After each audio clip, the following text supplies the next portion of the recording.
Saudara, hari pertama penerapan PPKM darurat di Kota Medan, Sumatera Utara masih difokuskan terhadap sosialisasi kepada warga yang melintas di sejumlah posko penyekatan. Salah satunya di kawasan yang berbatasan langsung dengan Kota Medan. Tim gabungan TNI Polri, Satpol PP, dan Dinas Perhubungan melakukan imbauan dan sosialisasi di salah satu titik penyekatan di kawasan Kampung Lalang, Jalan Gatot Subroto, Medan. Kawasan ini merupakan jalur perbatasan antara Kabupaten Deli Serdang dan Kota Medan, sekaligus pintu masuk dari wilayah Deli Serdang, Kota Binjai, Langkat, hingga Provinsi Aceh, sehingga ramai dilalui pengendara. Dalam proses sosialisasi ini, petugas memaksa putar balik pengendara yang tidak menggunakan masker saat memasuki Kota Medan. Sesuai dengan instruksi Bapak Wali Kota, dalam pemberlakuan PPKM darurat ini mulai tanggal 12 hari ini, namun Pak Wali Kota menginstruksikan kepada kami yang di lapangan agar 3 hari, mulai hari ini, 3 hari ke depan, melakukan sosialisasi dulu kepada masyarakat yang akan memasuki Kota Medan. Di Pontianak, Kalimantan Barat, PPKM darurat dilakukan dengan penyekatan akses lalu lintas dan menutup aktivitas di sektor non-esensial. Penyekatan jalan dilakukan petugas gabungan TNI Polri, Satpol PP, dan Dinas Perhubungan di hampir seluruh akses jalur utama di Kota Pontianak yang berpotensi terjadi keramaian. Selain melakukan penyekatan, Pemkot Pontianak juga mengeluarkan instruksi agar aktivitas masyarakat non-esensial untuk ditutup sementara waktu. Di Padang, Sumatera Barat, dari rapat koordinasi yang digelar pada Senin siang, pemerintah Provinsi Sumatera Barat memberikan waktu sosialisasi PPKM darurat selama 3 hari pada kabupaten kota. Dalam waktu sosialisasi, pemerintah kota diminta untuk meningkatkan pengawasan protokol kesehatan terhadap masyarakat. Dalam penerapan PPKM darurat nanti, aktivitas di rumah ibadah di Sumatera Barat tetap akan diperbolehkan, namun dengan penerapan protokol kesehatan yang ketat dan hanya menampung 25% jemaah. Umum daerah masing-masing dan juga provinsi mulai kembali difungsikan sebagai rumah sakit menangani COVID-19.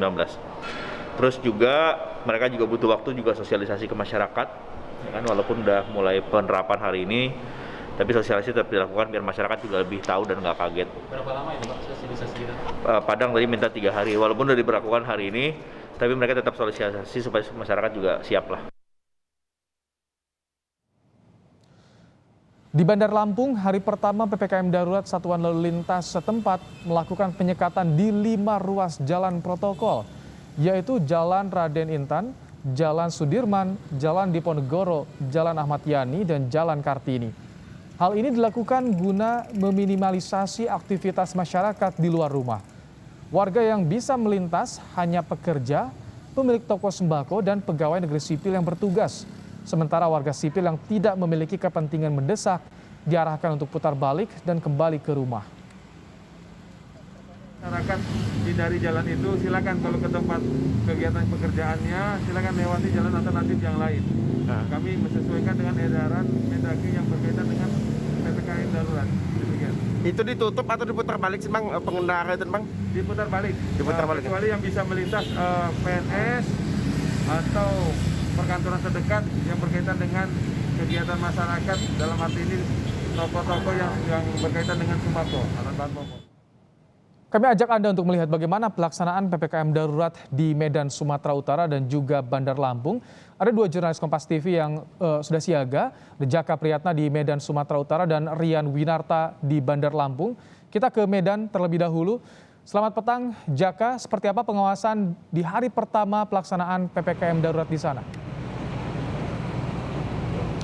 Ya, selamat petang Ibrahim dan juga saudara. Hari pertama diberlakukannya PPKM darurat di Kota Medan ini berdasarkan arahan dari Wali Kota Medan pada sambutan di apel pagi tadi bersama dengan TNI dan juga Polri membahas PPKM darurat di Kota Medan ini.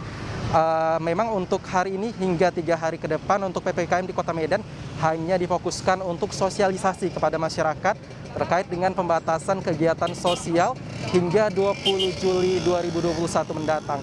Dan saudara, sehingga nantinya setelah 3 hari sosialisasi ini dilakukan, apabila nantinya masih ada masyarakat ataupun warga yang membandel dan melanggar PPKM darurat ini, nantinya akan ditindaklanjut oleh petugas yang berjaga di posko-posko penyekatan yang sudah disediakan begitu.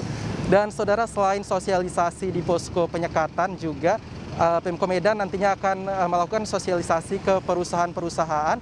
Ini berkaitan dengan perusahaan esensial, sehingga nantinya separuh atau 50% dari para pekerja dapat bekerja ke kantor begitu.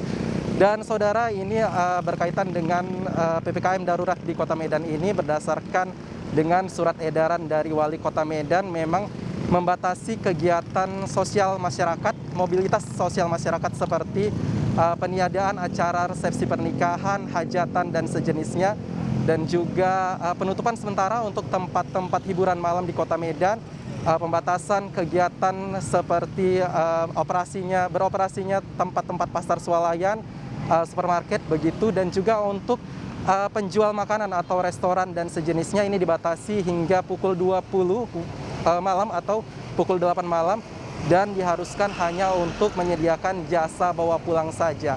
Ya, Ibrahim. Baik, 3 hari pertama difokuskan untuk sosialisasi PPKM darurat. Lalu kita bergeser ke Bandar Lampung.